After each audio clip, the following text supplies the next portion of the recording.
Go. Hi, I'm Linda, and I'm here to demonstrate to you how to make the Winter Family Easy No-Fail Pie Crust.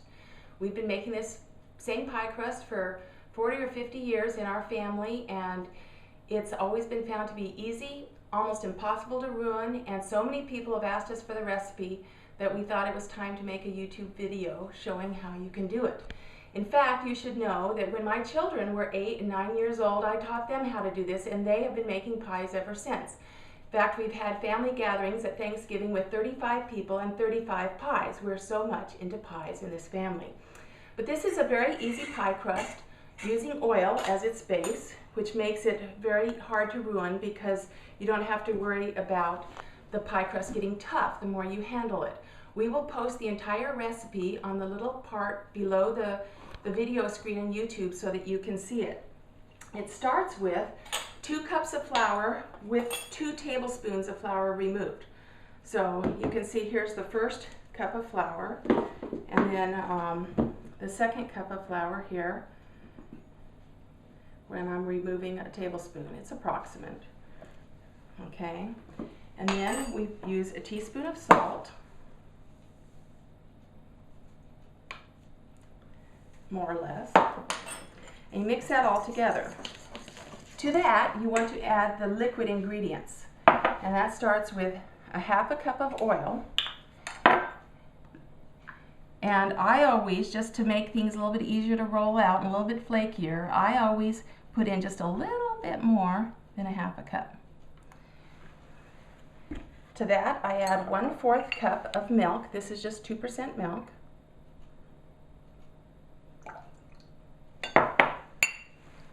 And then mix this together.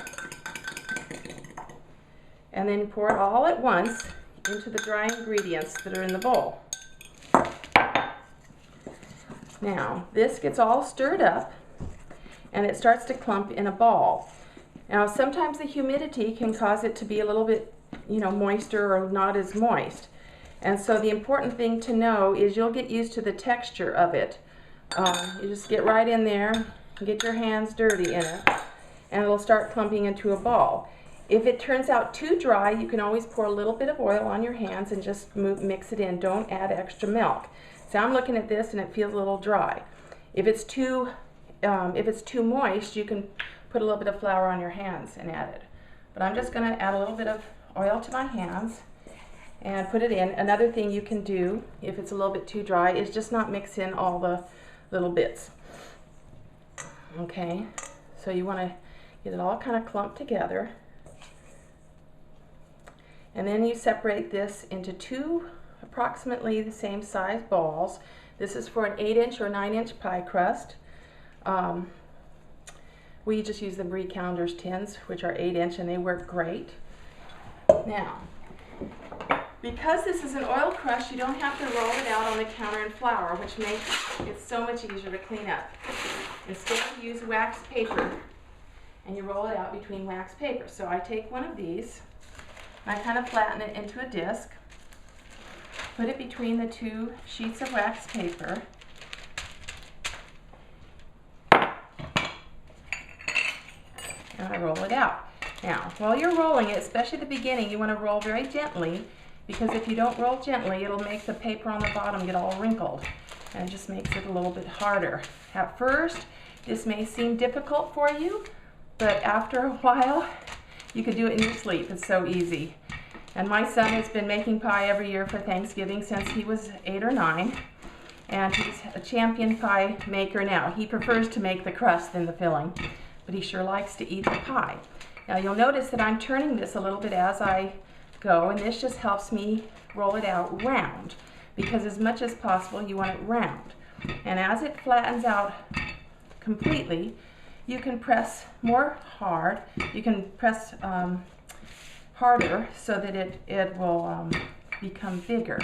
The goal is to have the pie crust, the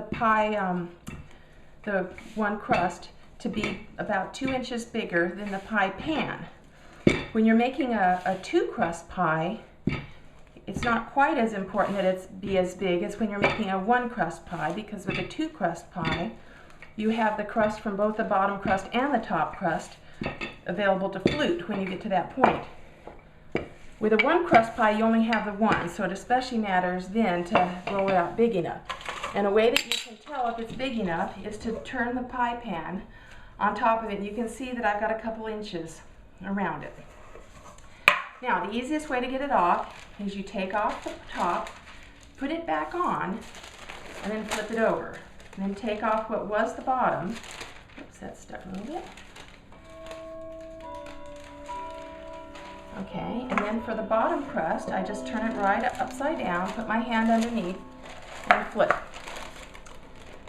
And then you carefully let it come off. If it breaks for any reason, just patch it back together. If it's too small, you can roll out a little bit of crust. You see this fell off, we can patch it back on. You don't need to moisten it like you would with traditional crust. You just patch it together with your fingers and it works great. If you're making a one crust pie, at this point you would flute the edges. You would roll it all up into a little mountain on the rim and then flute them. But because we're making a two crust pie, an apple pie, I'm not going to flute the edges yet. If you're making a one crust pie where the pie shell is baked first, you'd even pierce the bottom with a fork so that when you bake it, it wouldn't kind of balloon up in the baking process. Now, this is going to be an apple pie, so here's some apples that I've prepared just from the traditional Betty Crocker apple pie recipe, and I'm putting them in here. And the thing that I've always felt with apple pies or other fruit pies is the pies look so much nicer after they're baked if you really mound the fruit up. So make sure you're not skimpy on the fruit because they always shrink and go down as you bake them. So you want to make sure that the apples are nice and mounded. I always seem to end up with a few extra, but better a few extra than not enough. And you always put a little bit of butter or margarine to help the juices be nice and flavorful. This is what they call in pie recipes, dot with butter. Okay, so we're going to put this to the side for a minute while we roll out the top crust. Okay, so we can use the same wax paper sheets. We'll take the other disc that we set aside before, and we'll put it right here.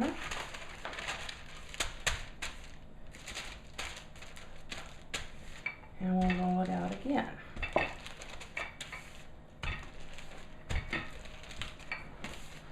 Now this pie crust recipe can easily be doubled. Sometimes if you're going to make bigger pies and several of them, you could, and for instance, you might have one 2-crust pie and one crust pie. You could double the recipe and make 2 10-crust pies, one with 2 crusts and one with 1 crust, or whatever you feel like.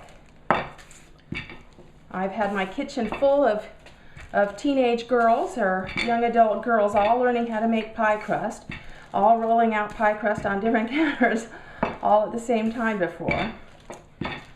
So don't worry, this pie crust is very hard to ruin, and it tastes very good.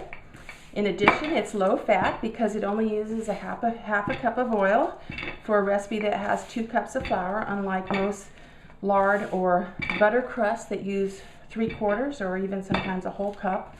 This only uses a half, so it's lower in calorie, but it tastes every bit as flaky and as good as the other.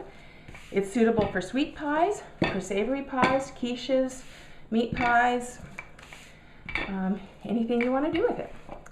Okay, let's see if we think this is big enough. It looks to me like it's big enough. So we'll do the same thing. We take off the top and put it back on again. Turn it over, take off what was the bottom carefully. Now this takes a little bit of a wrist action, and at first it'll seem very awkward, but you'll get used to it. And sometimes because wax paper is rectangular, it's a little wider one way than the other. So I'll turn the pie so that the wider way is where there's the least crust on the top. And you just grab it, grab the little pie, the pie crust too, and flip it. Okay. Okay, now where we come to fluting the edge. Now, you'll get the nicest looking fluted edge if you make a little kind of a mountain all the way around first, and make sure the mountain looks kind of nice before you actually flute it. Here too, if it's a little bit dry, you can put a little bit of oil on your fingers just to help with the process of making it come together nicely. Make sure you've got both the top crust and the bottom crust in the part that you're grabbing and fluting. If it's way too much for any reason, you can take some off. If it's too small, if you come up and your little mountain is kind of small, you can take a piece that has fallen off and just add it to it. No trouble, no mess, and it works very well. Now, after we've got this all fluted, I'll show you, I like to use these pie crust shields on it, because especially when you're baking a 2-crust pie that bakes for an hour or 50 minutes or more, sometimes the rim of the pie shell, the fluted edge, can brown faster than the pie. So the pie shield, what it does is it helps that not get too brown. And the one thing you need to know is most of these commercial pie shields, if it says it's for a 10-inch pie, it actually only fits a 9-inch pie plate, because otherwise there won't be room for the fluted edge. I don't know what the people who made it were thinking, but they've got it all wrong. So this is an 8-inch pie pan, and I've got a 9-inch pie crust shield that I'm going to put on it in a minute. Okay, now I've got a nice little mountain. It's not perfect, but hey, it's homemade. We want it as beautiful as possible, but it looks nicer if it's not identical to every other pie. Now, there's 2 ways to flute. I prefer to do this method, where you take your 2 fingers and you put your thumb and you pinch it between it.